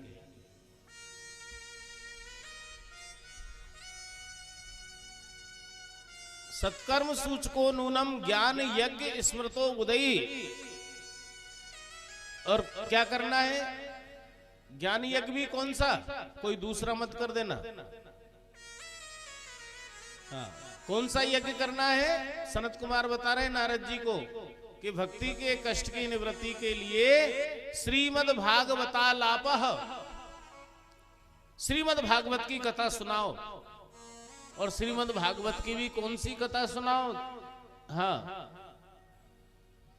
सैतु गीता सुकादिभिः, जो सुखदेव जी ने राजा परीक्षित को सुनाई वो कथा सुनाओ, तब जाकर के इनके कष्ट की निवृत्ति होगी। और कोई उपाय नहीं है। नारद जी ने कहा, महाराज आपसे अच्छा वक्ता कौन मिलेगा, आप ही कृपा कर दीजिए। तो सनत कुमारों ने कहा, ठीक है। देव ऋषि नारद जी भक्ति ज्ञान वैराग्य को वृंदावन से लेकर के चले। सनत कुमार बद्री का आश्रम से आए और गंगा के आनंद नाम के तट पर सुंदर ज्ञान यज्ञ का आयोजन किया गया। नारद जी इसके आयोजक बने और भक्ति ज्ञान वैराग्य के कष्ट की निवृत्ति के लिए जब ये ज्ञान यज्ञ किया तो ज्ञान वैराग्य का बुढ़ापा दूर हो गया, भक्ति नृत्य करने लगी। बोली भागवत भगवान की। भागवत की कथा सुन करके यदि किसी ज्ञानी का उद्धार हो गया तो कौन सी बड़ी बात, बैरागी का उद्धार हो गया तो कौन सी बड़ी बात, भक्त का उद्धार हो गया तो कौन सी बड़ी बात। यदि किसी पापी का भी उद्धार हो सकता है क्या, तब कहा कि हाँ हो सकता है। किन किन का उद्धार हो सकता है कि ये मानवा पाप कृतस्तु सर्वदा सदा दुराचार रता विमार्गगाः क्रोधाग्नि दग्धा कुटिलाश्च कामिनः सप्ताह यज्ञेन कलौ पुनन्ति ते। जिस जीव ने कभी जीवन में कोई एक सत्कर्म नहीं किया, हमेशा पाप कर्म किया, कुमार्गगामी रहा, ये मानवा पाप कृतस्तु सर्वदा सदा दुराचार रता विमार्गगाः क्रोधाग्नि दग्धा कुटिलाश्च कामिनः। लेकिन ऐसा जीव भी यदि भागवत की कथा का श्रवण करे तो क्या होगा, सप्ताह यज्ञेन कलौ पुनन्ति ते, वो पवित्र हो जाएगा, पावन हो जाएगा और परमात्मा के श्री चरणों की प्राप्ति करेगा।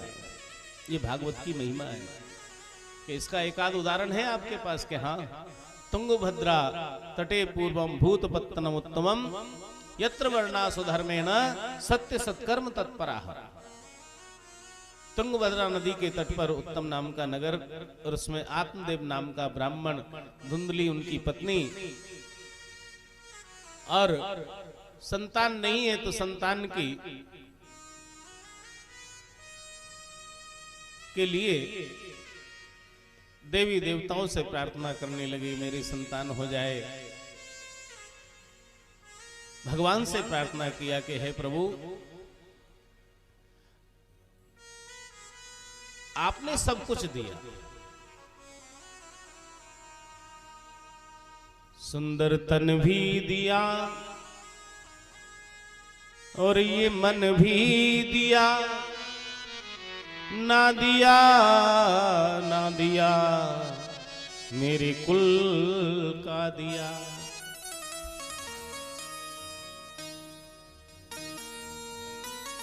ये वैभव दिया, मुझे ऐश्वर्य दिया, धन दिया, लेकिन ना दिया ना दिया मेरे कुल का दिया। एक बार कृपा कर दो प्रभु, मुझे पुत्र हो जाए। लेकिन भैया कभी कभी क्या होता है, ठाकुर जी जो करते हैं ठीक ही करते हैं, अच्छा करते हैं, हमें लगता बुरा है।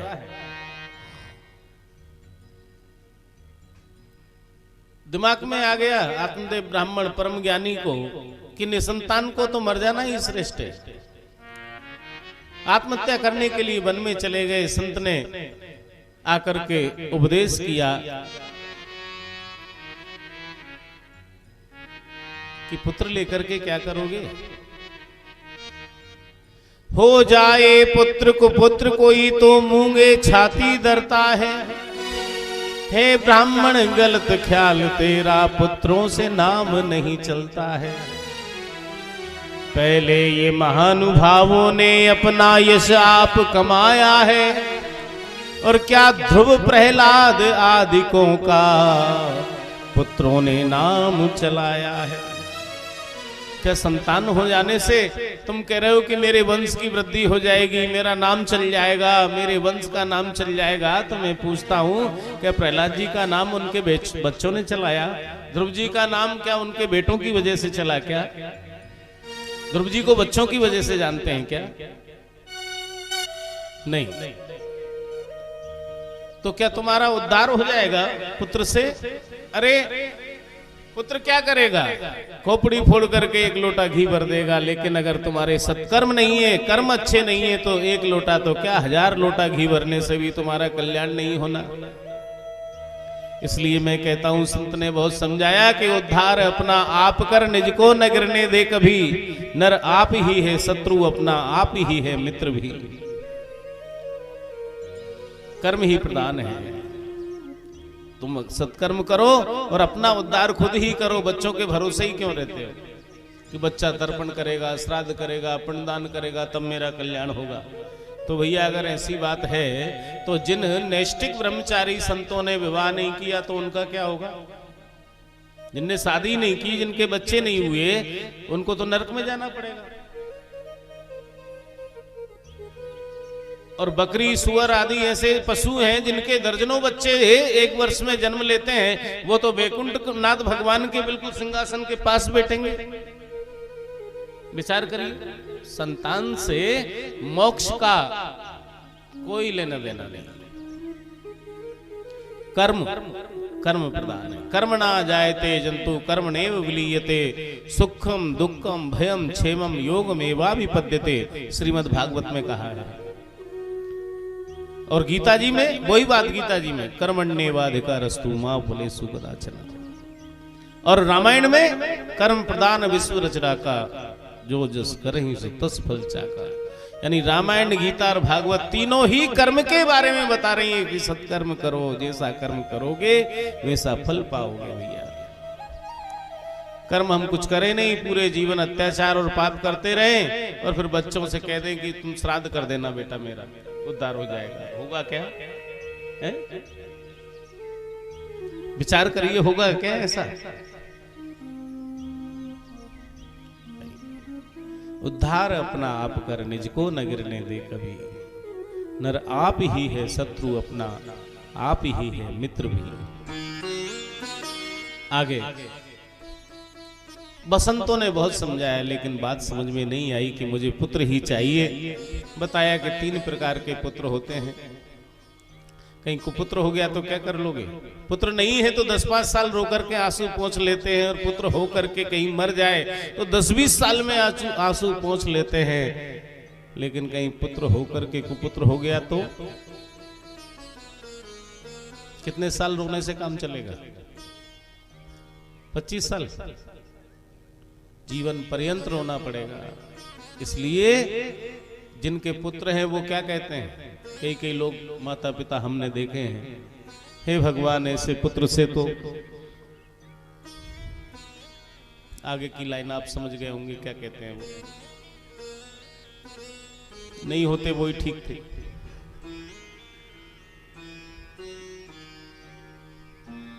तभी तो काय हो जाए पुत्र कुपुत्र कोई तो मूंगे छाती दरता है। हे ब्राह्मण गलत ख्याल तेरा, पुत्रों से नाम नहीं चलता है। जिद करने लगे तो एक फल तोड़ करके दिया, अपनी पत्नी को खिलाना, भगवान नारायण कृपा करेंगे और तुम्हारे सुपुत्र का जन्म लेगा। धुंधली को दिया। धुंधली को संत की और पति की बात पर भरोसा नहीं रहा और गाय को उस फल को खिला दिया। बहन से मंत्रणा की, बहन ने कहा मैं गर्भवती हूँ, जब मेरे पुत्र होगा तो मैं तुम्हें पुत्र दे दूंगी, बदले में तुम मुझे धन दे देना। पति को आडंबर के द्वारा सत्यता से परिचित नहीं कराया गया और जब धुंधली की बहन के पुत्र हुआ, अर्धरात्रि में बहनोई पुत्र को लेकर के आ गया, बहुत सारा धन देकर बहनोई को विदा किया और आत्मदेव ब्राह्मण के सामने उस पुत्र को ले जा करके कहने लगी, ये हमारा पुत्र है, मैंने इसको जन्म दिया है। आत्मदेव ब्राह्मण विचार करने लगे, तुमने जन्म दिया है? भागी भागी आ रही हो बेटे को लेकर के, ऐसा लग रहा है कि कहीं बैंक से निकाल के गड्डी लाई हो क्या? जिसके प्रसव होता है वो स्त्री भाग सकती है, दौड़ सकती है क्या? चल सकती है क्या? धुंधली कहने लगी, ये संत के दिए हुए प्रसाद का फल है, ये साधारण बालक नहीं है। आत्मदेव ब्राह्मण ने स्वीकार किया।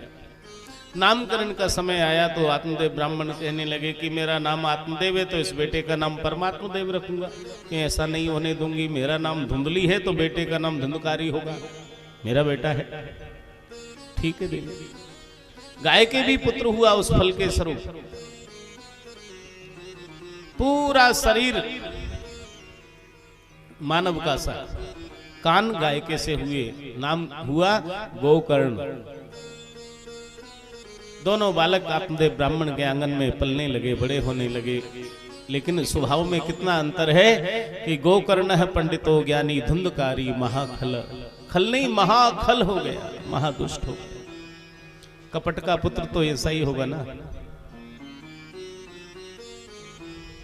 और सत्य का पुत्र क्या होगा? संत का दिए हुए प्रसाद का फल क्या होगा? संत ही होगा। गोकर्ण पंडितो ज्ञानी धुंधकारी महाखल अंतर। धुंधकारी कुमार्गगामी हुआ, एक भी कोई सत्कर्म नहीं किया जीवन में।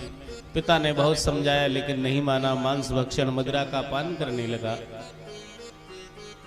बार बार मना करने पर पिता को अपमानित करने लगा, धक्के मार करके बाहर निकाल दिया। अब वही पिता रोने लगा कि जिस बेटे के लिए मैंने जगह जगह देवी देवताओं को ढोक लगाई, प्रार्थना की, और संत ने सत्य ही कहा था कि पुत्र यदि कुपुत्र हो जाए तो जन्म जन्मांतर तक रोना पड़ता है। ये मेरा दुर्भाग्य है, मेरा पुत्र नहीं मेरा दुर्भाग्य है। उसी वन में जाकर के श्रीमद् भागवत के 10वें स्कंद का पाठ करके आत्मा को परमात्मा में विलीन कर दिया।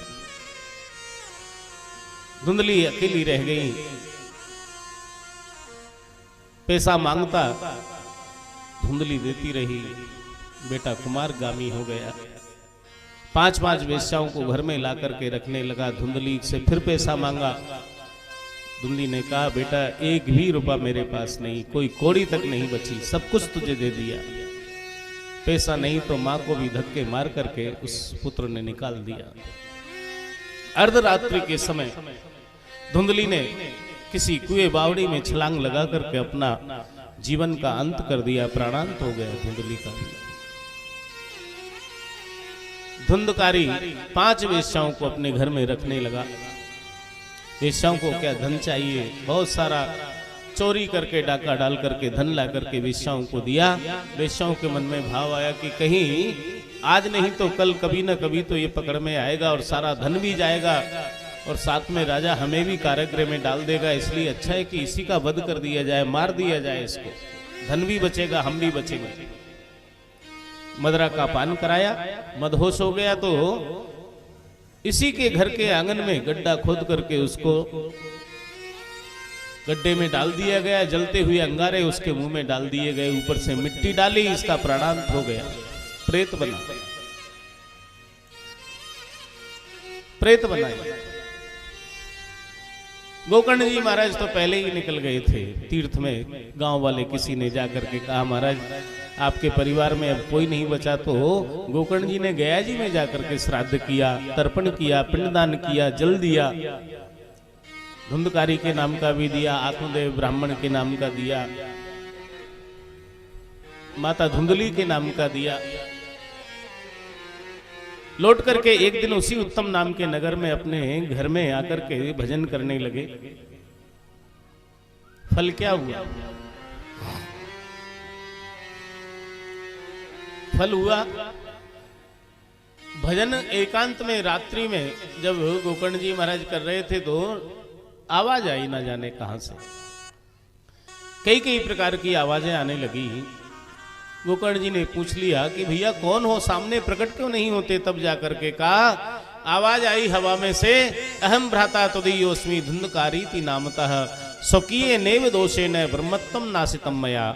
मैं तुम्हारा भाई धुंधकारी हूं, मेरा ब्रह्मत्व नष्ट हो गया, किसी का दोष नहीं, स्वकीय नेव दोषे न, अपने कर्म के द्वारा ही मुझे ये अधोगति प्राप्त हुई है, बड़ा कष्ट पा रहा हूं, मेरी मुक्ति दिलाइए। गोकर्ण जी महाराज ने भगवान सूर्य नारायण से प्रार्थना की और सूर्य नारायण भगवान ने उपदेश किया कि जाओ भागवत की कथा का श्रवण कराओ, तब जाकर के इस प्रेत योनि से इसको मुक्ति मिलेगी। वही किया और वो 7 दिन कथा का श्रवण करने का फल क्या हुआ कि धुंधकारी प्रेत योनि से देव योनि को प्राप्त हो गया। बोली भागवत भगवान की जय। भगवान के पार्षद विमान लेकर के आए और धुंधकारी भगवान की शरण में पहुंच गया। ये भागवत की महिमा है सजनों, मरने के बाद भी जो हमें मुक्ति दिला सकती है। गोकर्ण जी ने पार्षदों से पूछा कि महाराज एक विमान लेकर के क्यों आए हो, तब कहा कि इसने एकाग्रचित्त होकर के कथा का श्रवण किया। कथा श्रवण की विधि बतलाई गई कि इस कथा की विधि तो यही है कि किसी भी प्रकार से कथा में हमारा मन लगे, ऐसा आहार लेना चाहिए। भोजन के बारे में बताया कि ऐसा आहार हो कि जिससे कि कथा में हमारा मन लगे। चाहे 2 बार भोजन करो, चाहे 1 बार करो, चाहे एक भी बार मत करो, फलार करके रहो, जैसे रहना हो, लेकिन आलस्य और प्रमाद नहीं आना चाहिए, ये बताया। भोजनम तु वरम मन्ये कथा श्रवण कारकम नो वासो वर प्रोक्त कथा विघ्न करो यदि। नियम बताया कि सबसे बड़ा नियम तो ये है कि सत्य का आचरण करें, सत्य के मार्ग पर चलें और भगवान सत्य स्वरूप परमात्मा की इस भागवत कथा का हम श्रवण करें, हृदय में उतारें और जीवन में आचरण में लेकर के आए। सबसे बड़ा नियम यही है कि हमारे द्वारा मन से, वचन से, कर्म से किसी का अहित ना हो, बुरा ना हो, ये सबसे बड़ा व्रत है। श्रीमद् भागवत कथा में बताया कि सुंदर स्थान होना चाहिए और जगह जगह से पत्रिका देकर के श्रोताओं को, भगवान के भगवत प्रेमियों को एकत्रित करके कथा का श्रवण कराना चाहिए। यथोचित व्यवस्था होना चाहिए और शांत चित्त होकर के कथा का श्रवण करना चाहिए और देवताओं का पूजन, गणेश आदि देवताओं का पूजन आदि करना नित्य चाहिए। 5 ब्राह्मणों का वर्ण करें, सामर्थ्य तो अधिक ब्राह्मणों का वर्ण करना चाहिए, जिससे कि गायत्री मंत्र, गोपाल सहस्त्रनाम आदि का और श्रीमद् भागवत के मूल पाठ का पठन करें और भगवान के नाम का कीर्तन करने के लिए गुणी लोगों को, संगीतज्ञों को आमंत्रित करना चाहिए कि जिससे कि भगवत नाम बीच बीच में उच्चारण होता रहे। तत्पश्चात भगवत की कथा में जो उत्सव आए उन उत्सवों को बड़े उत्साह पूर्वक मनाना चाहिए। बेटे का जन्मदिन तो हमें मजबूरी है, मनाना ही है, लेकिन जगत पिता का जन्मदिन मनाने का भी श्रीमद् भागवत के माध्यम से हमें सौभाग्य प्राप्त होता है। बेटे का विवाह तो हम करेंगे ही करेंगे, मजबूरी है हमारी, लेकिन जगत पिता का भी विवाह महोत्सव करने का हमें भागवत के माध्यम से सौभाग्य प्राप्त होता है। तो ये उत्सव बड़े उत्साह पूर्वक मनाना चाहिए। सजनों, सप्ताह विधि बतलाई और सप्ताह विधि के पश्चात बताया कि श्रीमद् भागवत के कथा श्रवण करने से भक्ति, ज्ञान और वैराग्य का कष्ट की निवृत्ति हुई और इसी श्रीमद् भागवत के श्रवण करने से क्या हुआ? पैलादस तालधारी तरल गति तया चौद्धव कांस्यधारी वीणाधारी सुरर्षि सुर कुशलतया राग कर्तोर्जनो भूत इंद्रो वादिन मृदंगम जय जय शुक्रा कार्तने ते कुमारा यत्राग्रे भाव वक्ता सरस नया व्यास पुत्रो बभूव। प्रहलाद जी ताली बजाने लगे, इंद्र कांसा बजाने लगे, देवराज इंद्र ने मृदंग बजाया, सनत कुमार जय जयकार करने लग रहे हैं। जितने भी संत जन थे वहां पर नृत्य कर रहे हैं, भोलेनाथ भी वहां पर नृत्य कर रहे हैं पार्वती जी के साथ। व्यासनंदन आदरणीय श्री सुखदेव जी महाराज बीच बीच में श्रीमद् भागवत की व्याख्या कर रहे हैं। इतनी सुंदर स्वर लहरी हुई, इतना सुंदर संकीर्तन हुआ कि भगवान श्री कृष्ण से भी नहीं रहा गया। उस कीर्तन के मध्य में प्रकट होकर के कहा, भक्तों से वरम ब्रूहि, वरदान मांगो। सभी श्रोताओं ने यही कहा कि प्रभु भागवत की कथा जहां हो आपको प्रकट होना होगा, प्रत्यक्ष या अप्रत्यक्ष रूप से आपको वहां विद्यमान होना होगा। तो सज्जनों, हम सबके मध्य में साक्षात भगवान का ही स्वरूप श्रीमद् भागवत विराजमान है और यही वरदान भगवान ने दिया कि जहां भी भगवान भागवत की कथा होगी मैं प्रत्यक्ष रूप से वहां पर उपस्थित रहूंगा। तो श्रीमद् भागवत क्या है? साक्षात भगवान श्री कृष्ण का ही स्वरूप है। श्रीमद् भागवताख्योयम प्रत्यक्ष कृष्ण एव ही। भाव है तो ये साक्षात भगवान है भैया, और भाव नहीं है तो भैया साक्षात भगवान में भी दुर्गुण नजर आएंगे। भाव के बस में है भगवान, भाव नहीं तो जित देखूं तो दिक्कत है पाषाण, भाव के बस में है भगवान। तो आज श्रीमद् भागवत कथा का महात्म का विश्राम हुआ। मंगलाचरण करके आज की कथा का हम सभी लोग विश्राम करेंगे। जन्माद्यस्य तोन्वयादितरतः चार्थेषु विज्ञः स्वराट् तेने ब्रह्म हृदय आदिकवये मुह्यन्ति यः सूरयः तेजो वारिमृदां यथा विनिमये यत्र तिसर्गो मृषा धाम्ना स्वेन सदा निरस्तकुहकं सत्यं परं धीमहि। मंगलाचरण किया, सत्य की वंदना की गई कि सबसे बड़ा धर्म है सज्जनों सत्य का आचरण करना और सत्य की शरण ग्रहण करना, इससे बड़ा कोई धर्म नहीं है। और यही मानस में जो भागवत में कहा है वही मानस में कहा है कि धर्म न दूसर सत्य समाना, आगम निगम पुराण बखाना। तो आज की कथा का यहीं पर विश्राम करते हैं। कल ठीक 12 बजे से यहाँ पर भगवान की श्रीमद् भागवत कथा का हम सभी श्रवण करेंगे। ये पंचम महामहोत्सव जो श्री रमेश चंद्र जी कुशवाहा और उनके परिवार के द्वारा ये आयोजित है। इस ज्ञान यज्ञ में आप सभी लोग आकर के अपना जीवन सफल बनाएं, अधिक से अधिक संख्या में आए। और भैया घर में ही गंगा बह रही है तो स्नान से वंचित क्यों रहो, कहीं जाना तो है नहीं, तो इसका हम अधिक से अधिक पुण्य लाभ अर्जित करें। बोलिए कृष्ण कन्हैया लाल की जय, भागवत भगवान की जय, श्री गिरिराज धरणे की जय, टेकरी सरकार की जय। जय जय श्री राधे, जय जय श्री राधे, जय जय श्री राधे श्याम। अब आरती और प्रसाद लेकर के आप सभी गंतव्य को जाएंगे। इन्हीं शुभ शब्दों के साथ जय श्री कृष्ण। श्री कृष्ण गोविंद हरे मुरारी, हे नाथ नारायण वासुदेवा।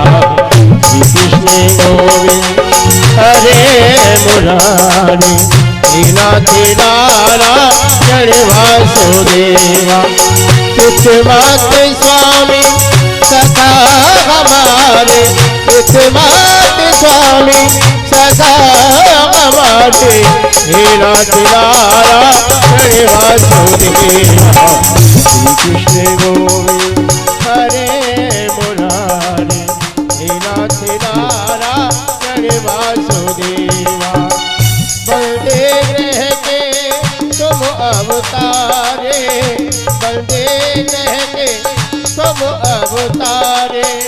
कहीं जन्म में कहीं परे मुरारे, कहीं जन्म में ओ कहीं जन्म में कहीं परे मुरारे, कहीं जन्म में कहीं परे मुरारी। किसी के जाए किसी के कहाए, प्रभु लीला तुम्हारी, हे प्रभु अद्भुत लीला तुम्हारी, हे अद्भुत प्रभु लीला तुम्हारी। गोकुल में प्रगट गए,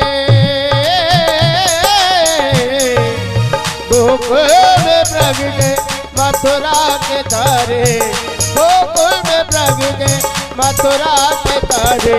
तेरा तेरा वासुदेवा। कृष्ण गोविंद हरे मुरारी, नाथ नारायण वासुदेवा। कृष्ण गोविंद हरे मुरारी, नाथ नारायण वासुदेवा। राधे कृष्ण राधे कृष्ण कृष्ण कृष्ण राधे राधे, राधे राम राधे राम राम राम।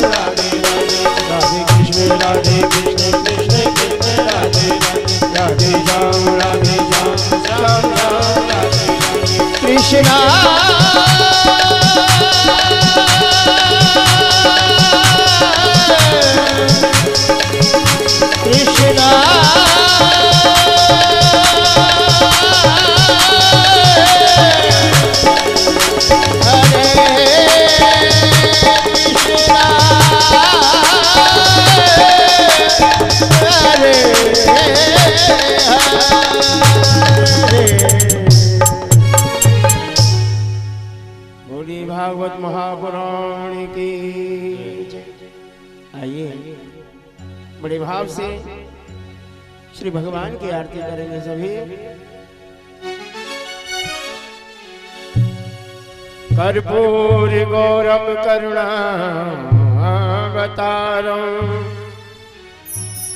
संसार सारम भुजगेन्द्रहारम सदा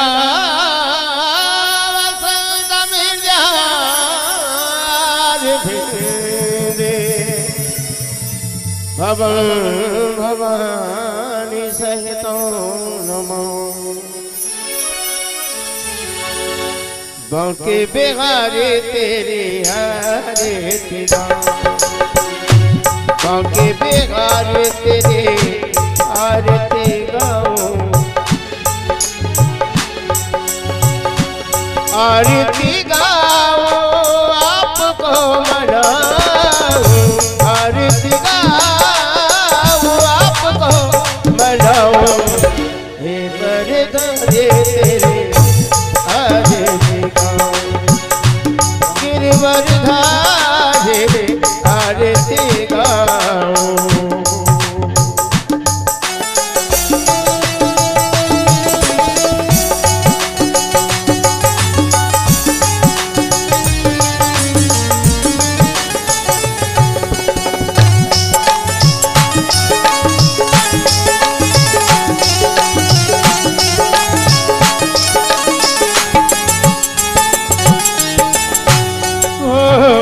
मोरे मुकुट तेरे शीश पे सोवे मोरे मुकुट तेरे शीश पे सोवे प्यारी बंसी मेरो मन मोहे प्यारी बंसी मेरो मन मोहे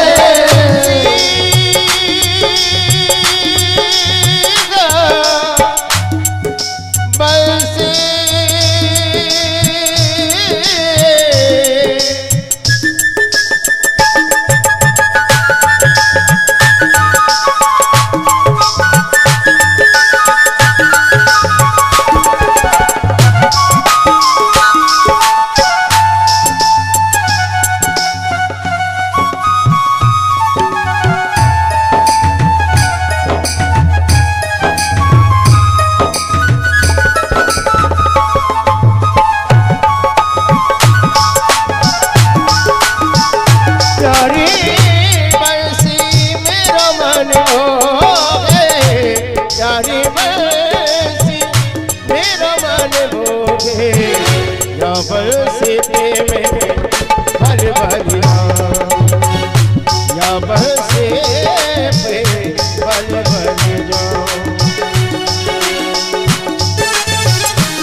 से निकली गंगा प्यारी चरणों से निकली गंगा प्यारी गंगा